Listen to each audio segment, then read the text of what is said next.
कालपुर एक छोटा सा गांव था जहां सूरज ढलते ही लोग अपने घर बंद कर लेते थे, क्योंकि कहते हैं रात होते ही एक परछाई गांव में चलने लगती है और जिस घर में बच्चे की रूह रोने लगती है उस घर में मौत दे जाती है।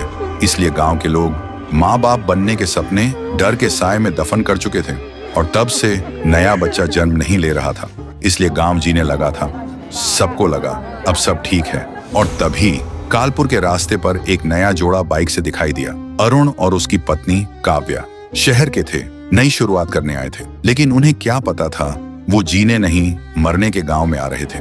कुछ ही दिनों में दोनों गांव वालों के साथ घुल मिल गए, पर सबके चेहरे पर एक डर छुपा था क्योंकि काव्या मां बनने वाली थी।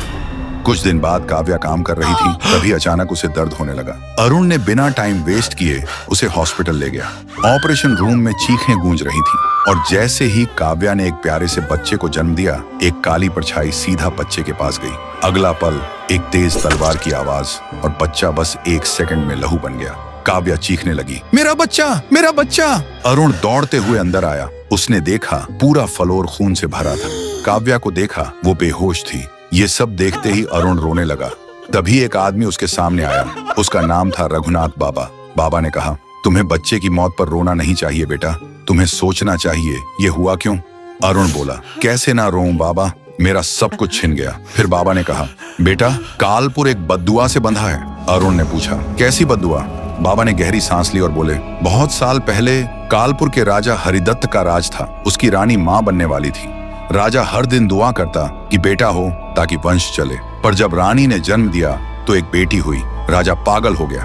उसने सबके सामने चीख कर कहा, ये मेरी शान के लिए श्राप है, और उसने अपनी तलवार निकाली और अपनी बेटी को काट दिया। रानी चीख पड़ी, हरिदत्त तूने अपने खून को मारा है। अब देख, तेरी हर आने वाली पीढ़ी में जब भी बच्चा पैदा होगा एक तलवार उनके सीने में घुसेगी। और फिर एक दिन रानी ने महल के बीच खुद को आग लगा दी और देखते ही देखते सब कुछ राख बन गया। लेकिन एक चीज बच गई थी, रानी की एक आंख। कहते हैं वो आंख कभी जली ही नहीं और उस आंख में रानी का श्राप बस गया।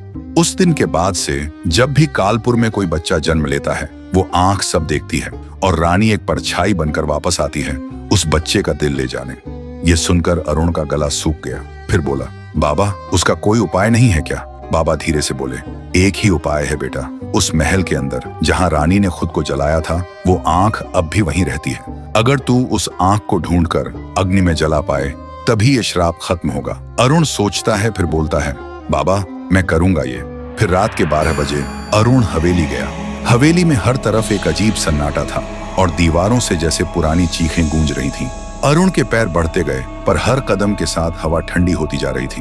तभी वो आंख दिखाई दी, बस एक आंख जो हवा में तैर रही थी, लाल, जिंदा, और उससे निकली एक आवाज, मौत से डर नहीं लगता क्या अरुण। अरुण के पैर जम गए, पर उसी पल उसके हाथ में एक अग्नि तलवार चमक उठी, जैसे भगवान भी उसके साथ हो। अरुण बिना सोचे समझे तलवार उठाता है और सीधा उस आंख में वार कर देता है। रानी की चीख गूंज उठी, पूरा महल हिल गया और देखते ही देखते वो आंख धड़क कर जल उठी और कुछ पल में राख बन गई। फिर सुबह हुई। अरुण बाबा के पास जाकर बोला, श्राप खत्म हो गया बाबा। बाबा मुस्कुराए और बोले, बेटा हर श्राप खत्म नहीं होता, वो बस सो जाता है। और उस दिन के बाद कालपुर में सब कुछ शांत लग रहा था। लोगों ने सोचा अब सब ठीक हो गया है, न चीखें, न मौत, न डर। लेकिन एक अजीब बात भी थी, जितनी शादीशुदा औरतें थीं सब एक साथ मां बनने वाली थीं। तो दोस्तों, कालपुर के हर घर में अब एक नई मां है। लेकिन अब सवाल ये है, वो मां जिंदा बचेगी भी या नहीं। अगर पार्ट 2 चाहिए है तो कमेंट करो, पार्ट 2 चाहिए।